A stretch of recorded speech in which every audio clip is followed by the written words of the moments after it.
Welcome student, my name is Miraj Ahmed. Today we are going to study basic of thermodynamics part 3rd. In this we are going to study the work and the heat transfer. First we look after work transfer. Work done in the moving body closed system is a quasi-static process displacement work. Here you can see that from 1 to 2 the process is there. On PV diagram the small section should be taken which is dl and this volume is dv. So the force exerted on the piston is equal to F equal to Pa. Here the cylinder, the force is exerted on the piston. The cross section area should be taken here. So the force exerted on the piston should be F into Pa. The small work done Tw is equal to force into a small displacement dl. Then we can put the value of force in this equation. The Tw is equal to Pa dl, and this A dl is equal to the small volume dV. So we can integrate this equation from 1 to 2 and get the value of work. Here now we integrate the W from 1 to 2, dW is equal to integral of 1 to 2 pdV. This is a work of closed system and for reversible process, and is also valid for the quasi-static process. In non-quasi-static process, Gw is not equal to the 1 to 2 pdV because there is not a unique value of P. We conclude that the equation W is equal to integral from 1 to 2 pdV is valid for the quasi-static process and reversible process only. Now come to the heat. You know about that the heat is the form of energy which transfer without transfer of mass from one form to another form, from higher temperature to lower temperature by virtue of temperature difference. The heat can be denoted as a abbreviation as Q, and the unit is joule. Suppose the heat is added to the system, we take the positive heat Q plus. When heat is rejected from the system, we take the heat is negative minus Q, and the heat is the extensive property and is depend on the path. So this heat should be inexact differential.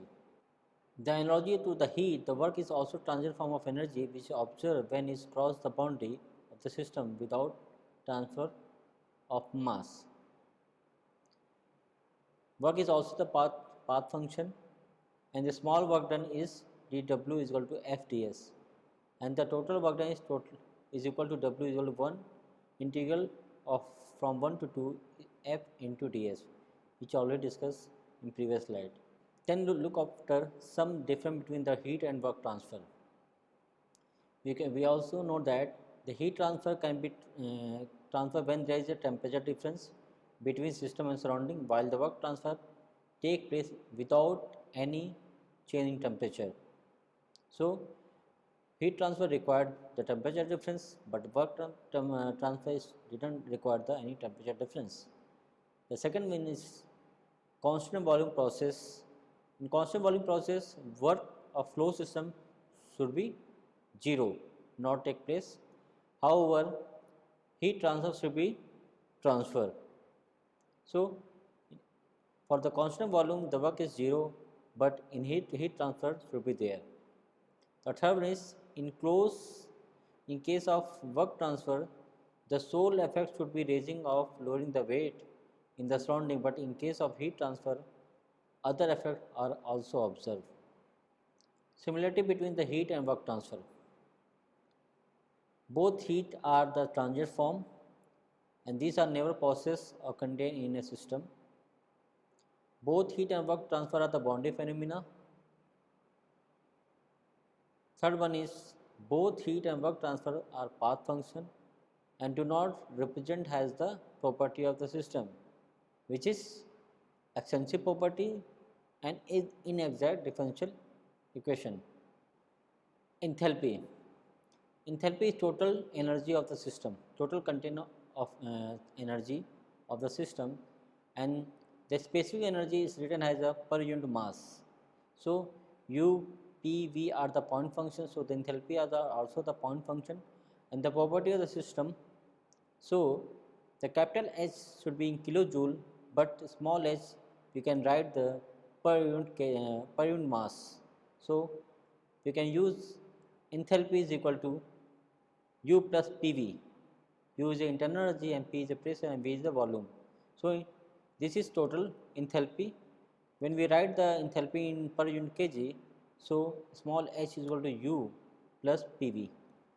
Now come with the first law of thermodynamics. We can also say that the energy conservation. The first law of thermodynamics, we can say that energy can neither be created nor be destroyed, but it can be converted from one form to another form.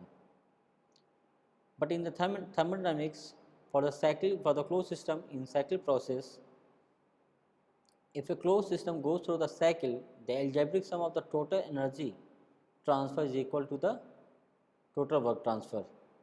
So the closed integral of dq minus dw is equal to 0.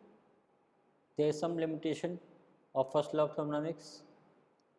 No restriction on the direction of the flow of heat. The first law establishes the definite relationship between the heat observed and the work performed by the system. The first law does not indicate whether the heat flow from the cold into the hot end or not. So the second one is the first law cannot be define the feasibility of the process. So first law does not specify the process is feasible or not.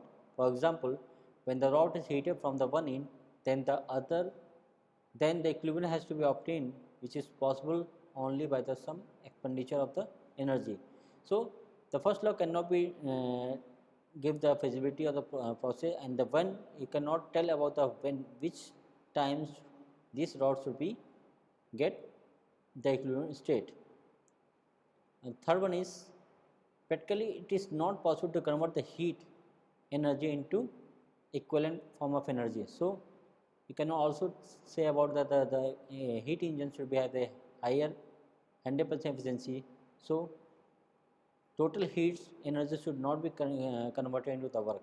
This first law cannot define that one. This also the very important limitation. Thank you. This is all for today's lecture.